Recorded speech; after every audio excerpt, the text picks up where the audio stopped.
diberi kesabaran.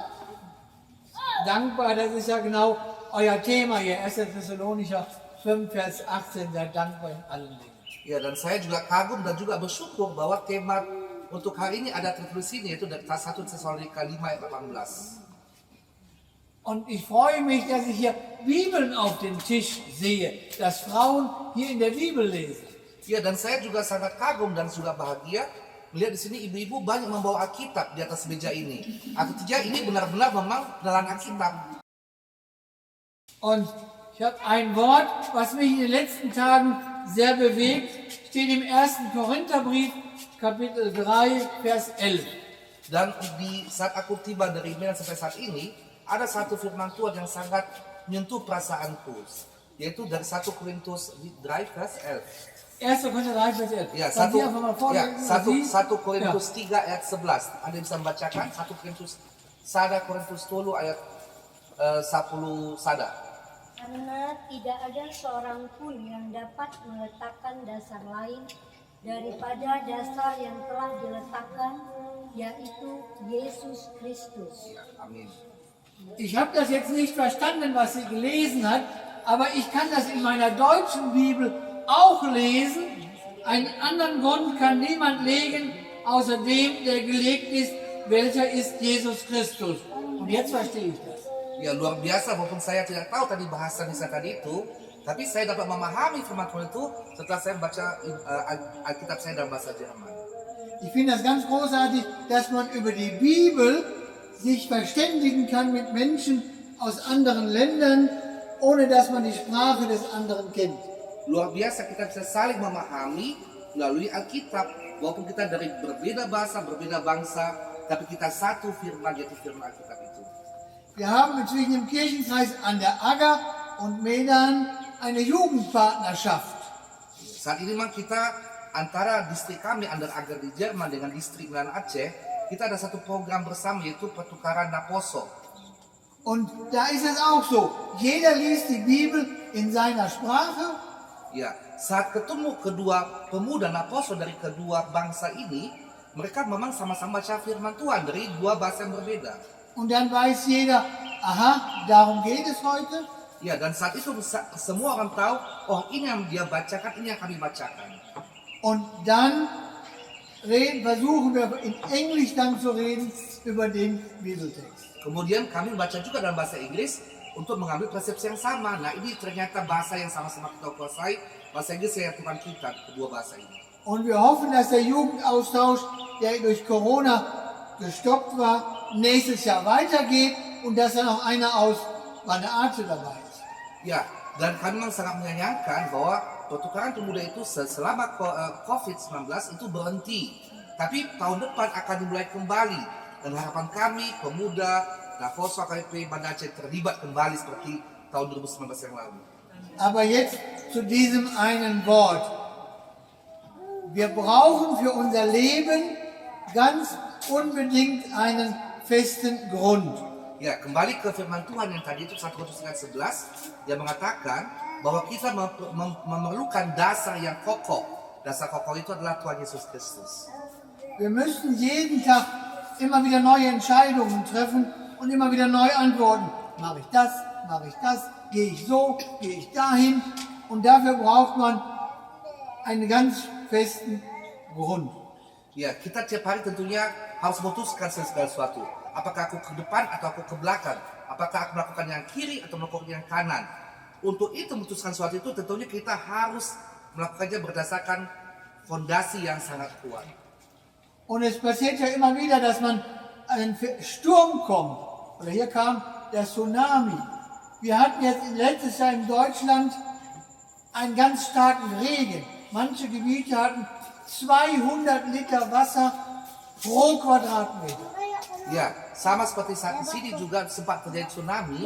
Kami pun di zaman mengalami bencana alam yang pernah terjadi. Tahun lalu di daerah kami terjadi hujan yang sangat deras sehingga terjadilah banjir bandang. Und da ist auch eine Flutwelle 6 Meter hoch durch ein ganzes Tal geflossen. Ya, dan saat itu sempat terjadi banjir setinggi 6 meter. Dan yang meninggal itu sampai 800-900 orang. Wir hatten 100 Tote, längst nicht so viele wie hier in Banda Aceh, ich weiß. Memang yang meninggal tidak sebanyak yang meninggal di Banda Aceh.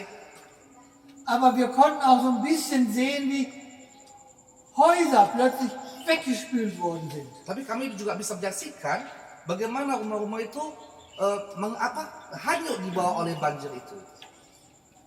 Und es ist ganz, ganz wichtig, das Lebenshaus, mein Haus meines Lebens auf festen Grund zu bauen. Untuk itulah kita di bahasa Jerman disebut Lebenshaus, artinya rumah kehidupan. Kalau kita mungkin mengatakannya pilar kehidupan. Artinya untuk itu kita harus sangat memutuskan bahwa kita meletakkan rumah kita, dasar rumah kita itu di atas firman Tuhan. Und es ist wichtig, das Haus, Lebenshaus an dem Grund richtig festzumachen. Dan dasar kehidupan kita itu memang harus kita yakinkan bahwa kita harus meletakkannya di atas fondasi kekristenan. Ich habe im Fernsehen gesehen, wie ein Haus auf dem Felsvorsprung durch die Welle weggeschwemmt wurde. Ya, saya waktu itu melihat juga di televisi banjir bandang di Jerman itu, ada satu rumah yang kokoh bangunannya, tetapi hanya fondasi yang tinggal, rumah itu semuanya hanyut dibawa oleh banjir itu. Und fürs Leben ist es wichtig, sich an diesen Grund Jesus Christus festzumachen, Jesus im Herzen aufnehmen. Dan untuk itu, jangan sampai seperti bencana yang terjadi itu, kita pun tidak boleh kehidupan kita itu hanyut. Makanya kita harus benar-benar meletakkan dasar-dasar kehidupan itu di atas firman Tuhan Yesus Kristus. Dass wenn ein Unfall kommt oder eine Krankheit kommt, man nicht total wegschwimmt, sondern sich weiß, Jesus ist da, mit Jesus kann ich reden, er gibt mir Kraft. Jadi jika kita mengalami kecelakaan atau kita mengalami penyakit, kita tidak hanyut oleh penyakit ini, tapi kita bisa berbicara dengan Tuhan dan kita yakin bahwa Tuhan ada di sisi kita saat kita juga dalam keadaan duka. Und es ist wichtig, das Lebenshaus, jedes Teil des Hauses an Jesus festzumachen. Nicht nur den Pfeiler, sondern auch den Pfeiler und den und den. Kenapa disebut rumah kehidupan? Karena tidak hanya bagian-bagian tertentu rumah itu saja yang harus kita pelihara dalam nama Tuhan, tetapi semua bagian rumah itu harus kita pelihara dalam nama Tuhan. Das heißt, wenn man krank wird, geht in Deutschland jeder zum Arzt. Aber es ist wichtig, auch zu beten, mit Jesus zu reden. Zu welchem Arzt soll ich gehen? Wann soll ich gehen? Memang sangat penting saat kita sakit kita pergi ke dokter. Tetapi kita juga harus mengetahui bahwa pada saat kita sakit kita harus berdoa kepada Tuhan. Tuhan, kapan ke dokter mana aku pergi? Kapan aku harus pergi? Apa aku lakukan di tempat dokter itu? Und es ist wichtig für den Arzt und für die Schwester zu beten, dass sie erkennen, was gut für mich ist. Dan apa kita menyadari bahwa kita juga harus saat kita sakit harus juga berdoa untuk dokter-dokter dan perawat yang merawat kita agar mereka juga mengetahui obat apa yang terbaik bagi kita. In Deutschland sterben jedes Jahr tausende Menschen, weil ein Arzt oder eine Schwester die falsche Medizin gegeben hat. Di Jerman juga ribuan orang bisa meninggal tiap tahun akibat malapraktek dokter. Oder der andere Pfeiler ist unser tägliches Essen. Contoh yang lain adalah seperti makanan kita sehari-hari. Früher war es so, wenn man wenig zu essen hatte, hat man Gott gebetet, gib mir zu essen. Dulu saat kita masih hidup dalam benar-benar kekristenan di Jerman, saat kita kekurangan makan, tentunya kita berdoa dengan sangat kuat untuk Tuhan, untuk makanan itu. Aber dann kommt wieder, dass man mehr Wohlstand hat, dass es einem gut geht. Und wenn ich die Konfirmanden gefragt habe, betet ihr vor dem Essen, wissen Sie, was die gesagt haben? Dan tetapi saat ini memang kita akui bahwa Jerman kehidupannya sangat-sangat jauh lebih makmur daripada kita. Dan akibat kemakmuran itu, saat dia bertanya kepada anak-anak yang naik CD di Jerman, anak-anak CD, kalian berdoa enggak saat mau makan? Apakah kalian mau tahu jawaban mereka? Der eine sagte, wir brauchen nicht beten, meine Mama kann kochen. Yang satu menjawab, kami kan nggak perlu berdoa, mama saya kan jago masak. Oder ein anderer sagte, wir kaufen alles im Supermarkt ein, wir brauchen nicht beten. Yang ada yang mengatakan kami kan nggak perlu berdoa, toh kan kami bisa membeli semua kebutuhan makanan di supermarket yang ada dekat rumah kita. Es ist gut, dass die Mama gut kochen kann. Dafür kann man Gott danken. Memang bagus jika seorang ibu jago masak, untuk itu kita bisa bersyukur pada Tuhan. Es ist gut, dass wir Supermärkte haben, wo wir einkaufen können. Aber man kann Gott danken, dass kein Krieg kommt aus der Ukraine zu Deutschland und plötzlich alle Supermärkte zerstört werden. Memang sangat indah di Jerman saat ini karena semua bisa dibeli sekarang supermarket karena keuangan Jerman sangat bagus. Tetapi apakah orang di sana juga menyadari bahwa bahaya mengancam negara mereka akibat sekarang terjadi perang antara Ukraina dan Rusia? Also immer wieder Gott dankbar sein für das, was man hat und dafür zu bitten, dass es in Frieden, in Peace weiter bleibt.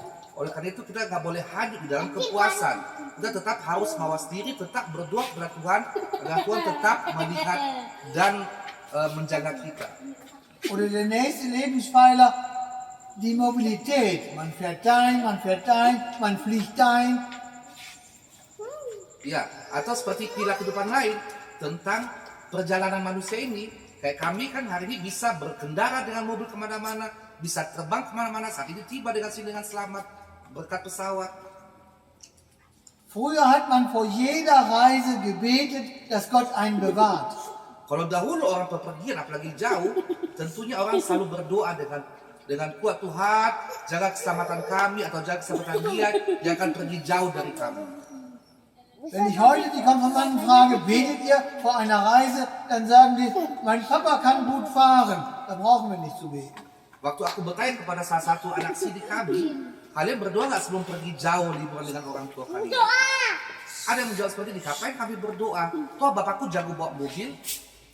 Aber das ist ein Pfeiler so, der nicht richtig am Fundament festgemacht ist. Tapi itulah salah satu pilar kehidupan itu yang tidak kokoh karena dia meyakinkan ke bapaknya. Sondern man kann Gott dafür danken, dass der Vater oder die Mama gut Auto fahren kann. Tapi pilar yang sesungguhnya kokoh itu adalah kita harus tak bersyukur bahwa suami kita atau ayah kita dikasih Tuhan kepintaran untuk mengendarai mobil.